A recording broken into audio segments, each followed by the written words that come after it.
Bernard-Henri Levy hardly needs an introduction. An intellectual, a philosopher, a journalist, a writer, and a filmmaker, BHL, as he is better known in France, is undoubtedly one of the most prominent intellectuals of our era and one of the most influential philosophers of our time. He is a close friend of the Hebrew University, where he was honored with the prestigious honorary doctorate from the University of Albert Einstein, Sigmund Freud, and Martin Buber. In his acceptance speech in that ceremony on June 1, 2008, Bernard-Henri Levy referred to our institution as a symbol of a miracle, where Israel and the diaspora are reconciled through universal values. He also described Hebrew University as the place witnessing the resurrection of the Hebrew language. And indeed, 2 years ago, we celebrated the miracle of our centennial, our 100th birthday, as a university established a whole generation before the establishment of the State of Israel. BHL has written more than 30 books and has been advocating and raising awareness about every possible conflict in every corner of the globe in his pursuit of justice, in Bangladesh, in Libya, in Iraq, to name just a few. He's always been the voice of reason and integrity.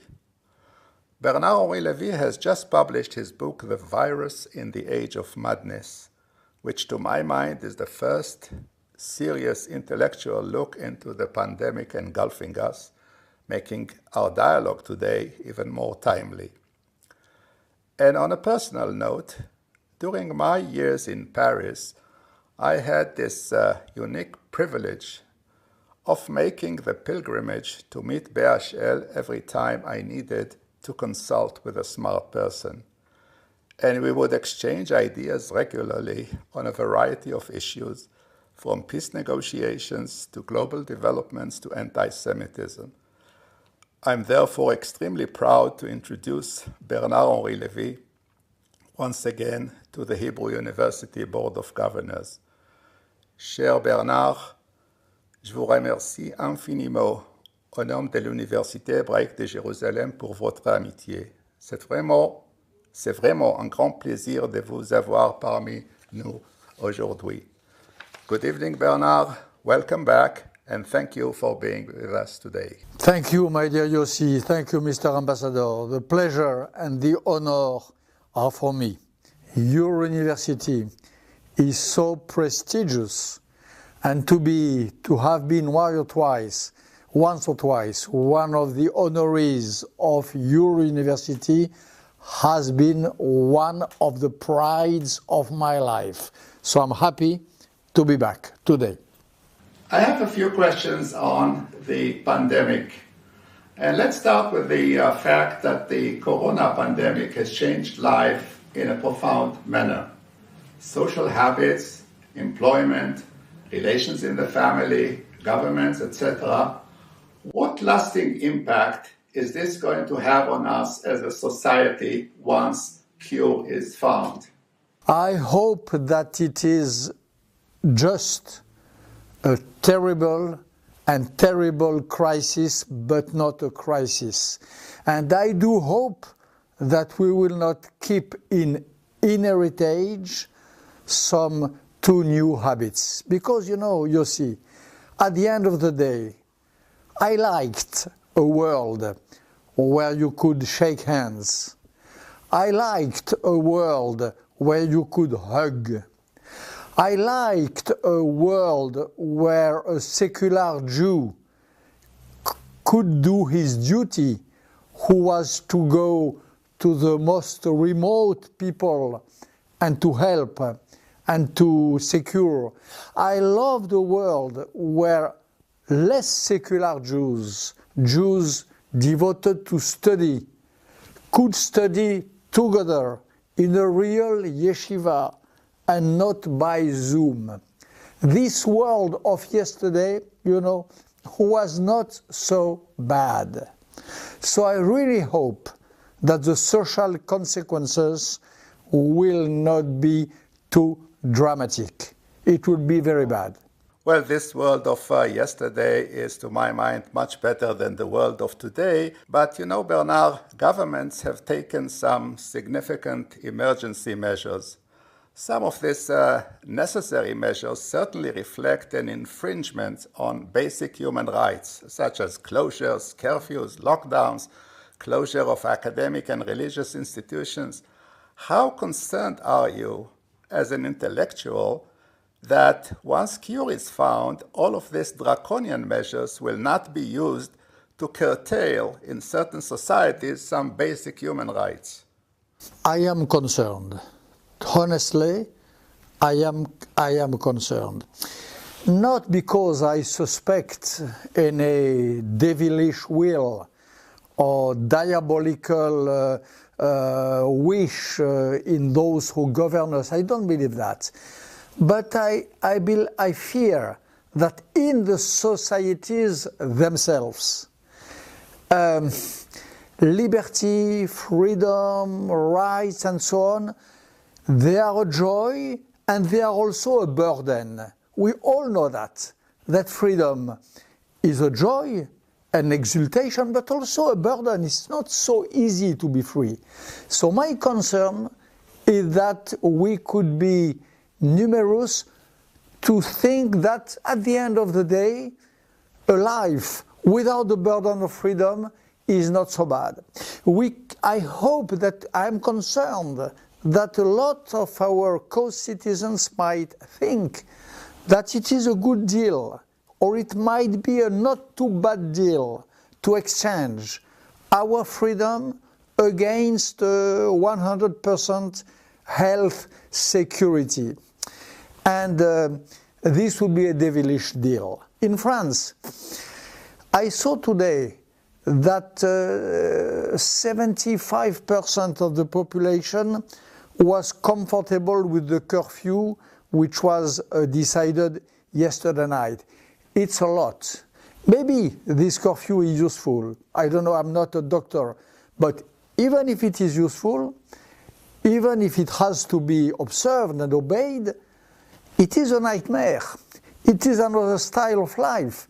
And I'm ready to respect it, but with the feeling, the deep feeling, that it can be only an exceptional state. I'm afraid to see many people believing that the exception can be the rule or can partly shape the new rule. This is my concern, that we might face a slow but steady change in our way of being together, in our civilization, in other words. This is a possibility and a bad one. Well, you know, not only because I represent an academic institution, but to my private, humble opinion, the solution to this crisis will come from researchers and scientists, not necessarily from politicians and governments. And my question to you is, as a result, will society better appreciate science, better understand the importance of science? Et en plus, what is the role of the intellectual in this evaluation? The democracies who respect better science, the societies who respect better science are of course democracies. The scientists are not at home at all in autocratic regime or totalitarian regime. Democracy is their home. Though you can have also in democracies some danger on science. I saw a few weeks ago in an editorial of the scientific magazine, American scientific magazine, Nature, an editorial saying two things: that scientists had to be online with the new anti-racist movement Black Lives Matter, which is fine. But the editorial said a second thing, that to be part of or to be sympathetic with Black Lives Matter could imply some consequences in the very practice, in the very exercise of the science itself. This is in the model of democracy of the world, one of the models, which is America. And it's very serious. It means that even in a democratic regime, we can have some reflexes like, you know, Lysenko in the Stalinian regime. So no regime is completely immune against a distrust on science. Democracies are more comfortable, but we have to be very careful also. What can an intellectual do about that? Number one, to hunt and to chase and to all these sort of tendencies, which is the tendencies to oblige science to obey to ideological purposes. This is the death of science. Anti-racism is a great cause, but it cannot be the umbrella under which science scholars make their research. Number two, intellectuals have to call for respect of independent and free research. But number three, science is not, and I'm speaking here as an intellectual and as a Jew, science is not an idol. Science is not God. Scientists can sometimes be mistaken. You have in the field of science some quarrels, some fights, as in the field of philosophy. Truth in science is an aim, a target which has to be pursued, but it is not given as the word of God. It is the result of a work, of a research, of some back and forth, and so on. An intellectual could also remind this to some of those who could believe that science is a new religion. Science has to be respected, but it is not sacred, or it not even better, it is not saint. Well, of course it is not sacred. The very nature of science is that the ability to ask questions. This is so well enshrined into our Jewish tradition. We don't accept anything for granted. We don't accept anything as if one cannot pose questions. But let me ask you this. Not a single country, I think, was spared of this plague, which means that this is a global crisis, I mean, covering our entire globe. Yet it comes at a time where international cooperation, globalization, or joint action are not at their peak, to say the least. Is it each one to his own, or is there hope for some joint global action facing a global threat? It has to be. And honestly, you have two tendencies today. There is a tendency, of course, to break with globalization. This is, alas, the trend of the diplomacy of our American friends since a few years. Not only the last administration, the previous one also. Obama administration, as much as the Trump administration, had a tendency to not to deglobalize, but at least to distrust or to make some breaches in old alliances we had with Israel, with France, with Europe. So there is this process. On the other side, you have a very strong holding process of globalization. And what happens today in scientific research is one of the examples of that. If we go through this crisis, if we go through this pandemic better than the pandemic of 1958, the Asiatic crisis, better that, I hope so, the Spanish flu of 1918, or even more again,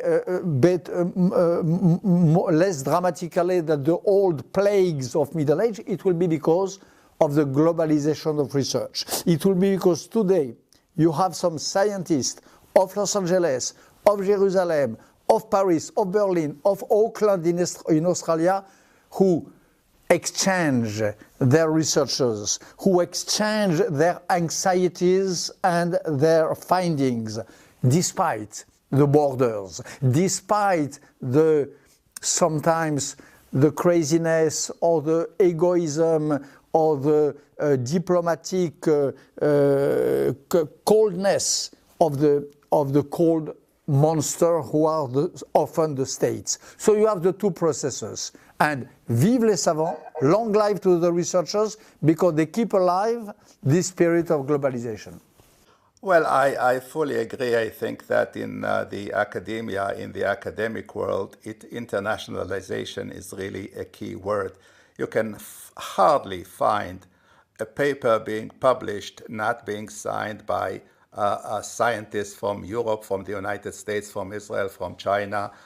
So globalization or internationalization is key to our world. But let me ask you one other question that is not confined necessarily only to Corona, and this is about social media. There has been much talk of late of the dangers of social media, its ability to disseminate fake news, to divide people, to aggregate too much power in the hands of a few, saying that it's wreaking havoc on our political systems. Yet it also has been said that it gives many more platforms for free speech, for connecting people from afar. As an intellectual, how do you think social media is affecting our civilization at this point in time? My dear Yossi, my dear ambassador, personally, I do my best to try to have the best use possible of the social media. I'm on Twitter, I'm on Facebook, I'm on Instagram, I'm trying to post some real contents and so on. But to be honest, I am afraid of the development of the social media. I'm afraid because first you said it yourself, it gives the same weight, the same importance to a real news and a fake news. They don't have any criterion inside themselves to make the difference between the truth and the lie. The freedom for everyone to express his own opinion has turned into the freedom of everyone to have his opinion judged as equivalent to the opinion of the scientist or the scholar. This is a real concern. This idea of a freedom of speech, which turns out to be the equality between nuts and truth, this is the point. Another point, I'm afraid also, you know, in Instagram and so on, you have some friends, okay? Some followers or some friends. I'm sometimes afraid that the more friends you have on Facebook, the less you have in real life. That it is like a fake currency of friendship which is available in these social networks and which wipes out the real currency of true, deep, genuine friendship. So there are some real civilization concerns, and I'm not even speaking of what happens. We all have this experience, what happens with our memory. We all have this experience during a dinner between friends or between a lunch with our beloved. We are looking for a souvenir and automatic gesture. We put the hand in our pocket and we Google. Google has become a sort of portable memory, a memory in the pocket. There is in the history of Christianity a story, a legend of Saint Denis. You know Paris, you know the hill of Saint Denis. He was a martyr of the first century of the Christianity, and the legend says that he was beheaded, and that after being beheaded, he took his head under his arm, and he climbed the hill with his head under the arm. We all are, with our, not our head, but our memory in our pocket, we all are sort of Saint Denis. This syndrome of Saint Denis, this externalization of our memory into a little machine, this is a new phenomenon which really dates from the social media. And if I were a scientist, if I were one of those brilliant, the best in the world, scientists of the brain of the Hebrew University, I will really fund or work on a study on that. What happens with the mechanisms of our memory with this new syndrome of Saint Denis, which is due to Google? Well, I'll tell you, you mentioned luncheons and dinners. I'm even concerned when we were still allowed to have our children and grandchildren come for dinner. They all sit around the table and all the kids sit with their cellular phone, and how much of an interaction there is. But, one last question that I want to ask on something that I know is very close to your heart and very close to my heart, and this is on anti-Semitism. I remember very well my service in Paris, which started at around the time of the massacre of the Toulouse children, and ended up, unfortunately, at the time of the Jewish supermarché in Charlie Hebdo. And of course, it is not, anti-Semitism is not confined to France. Suffice it to mention the October 2018 in Pittsburgh synagogue, October 2019 in Halle, Germany. Are we, Bernard, are we doomed to live with anti-Semitism from now to eternity? We might, yes. I think we might. I think that anti-Semitism is here. It is probably, it has a sort of structural, like a structural place in our civilizations. The question is it contained? Do we resist it or not? And do we give ourselves the means to resist it properly? Since World War II till maybe 20 years ago, 25 years ago, we did. We had proper means, proper ideological weapons to resist it.